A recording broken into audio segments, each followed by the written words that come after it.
I'd like to take this opportunity to speak on the ongoing cases of demolitions going on within Lagos State. This is not a political channel and it's not politically inspired. There are no undertones here when it comes to real estate, whether an information, an update.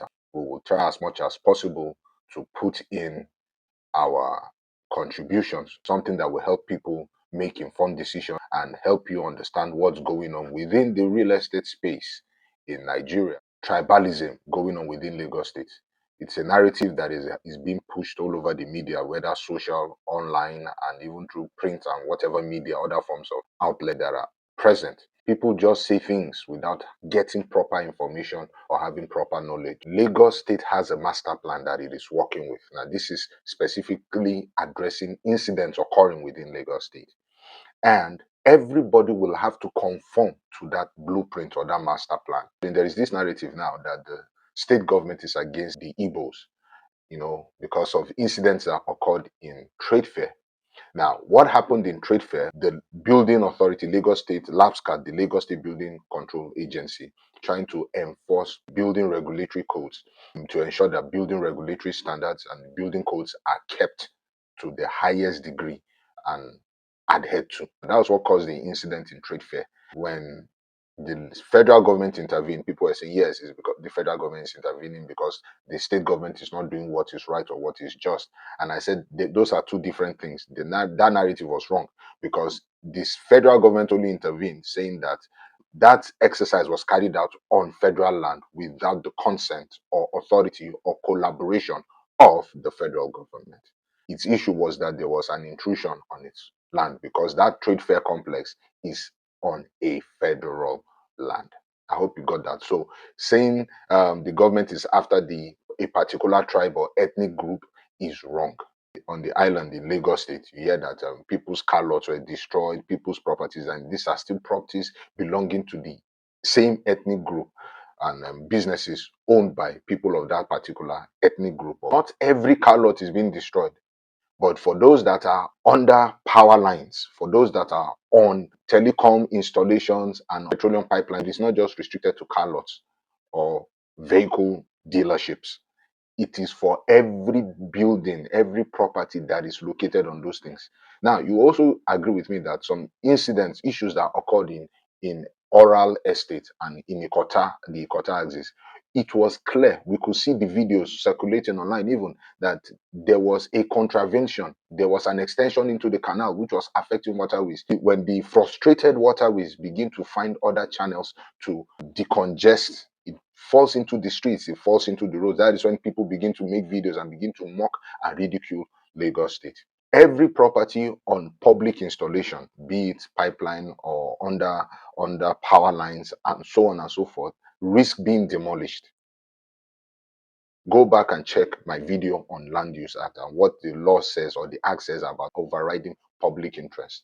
Whenever there is a conflict or there's something that is going to affect the general populace or affect the government's installation and investment, definitely there is a high chance and high risk of demolition. I say this to address this narrative of people saying that these things are engineered to affect the Igbos. Igbo is a fantastic and respectable tribe, and they are excellent in commerce. Okay, and then recently the demolition occurring in Oworonshoki. This is not an Igbo settlement at all, so you can see that it has nothing to do with tribes. This is just a case of the government saying that properties in that axis need urban renewal or regeneration because they are not fit for habitation. So that is the foundation of what the government is saying has caused the incidents occurring in Oworonshoki. I'm not a legal person, but I also know that you are innocent until proven guilty.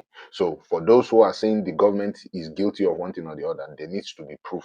All right. So until the courts of the land, I believe there is no other judgment authority higher than the Supreme Court, say otherwise or state otherwise, the government seems to be within its rights to enforce certain things. I sympathize with those that are going through the heartache of the demolition right now.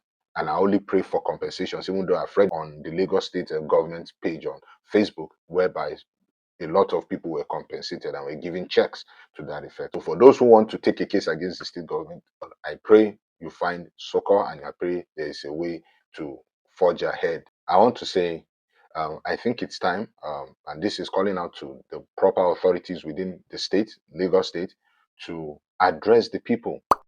If the governor, for whatever business or official reasons, may not be available, then maybe the deputy. The deputy may not be available. Maybe the person in charge of that particular unit or department should address the people and let them know, "Oh, this narrative that is circulating is wrong." That's why I enjoy watching Honorable Tokumbo Wahab. Whenever there's something that has to do with his own department, he comes out and he addresses people almost instantaneously and tries to fix the narrative and make us see reasons why whatever is happening is happening. So we can't say, no, we are playing passive and just hide behind our public official handles. Fix a good PR so that these funds can keep coming into Lagos State, these investors, be it local or foreign. Now you have a lot of Easterners holding back. They just blatantly say they are not interested. After all, Lagos State is demolishing properties that belong to people of my tribe. And many of these people are not willing to invest. Imagine if the narrative is clearer and people understand this thing is not politically engineered, it has nothing to do with ethnicity, it is just in line with the vision and the goal of Lagos State, and then you sell them a vision. This is how you can be part of that vision. This is what you could do to benefit from it, and so on. Definitely, people want to be a part of it.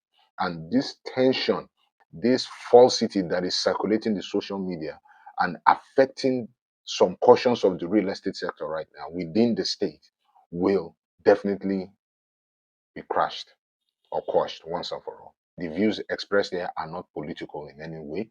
They are just my observation and my recommendation. If you have contrary opinions, if you have something entirely different or even a better recommendation, please go ahead and drop them in the comment section and let us all learn from this. Thank you and see you soon.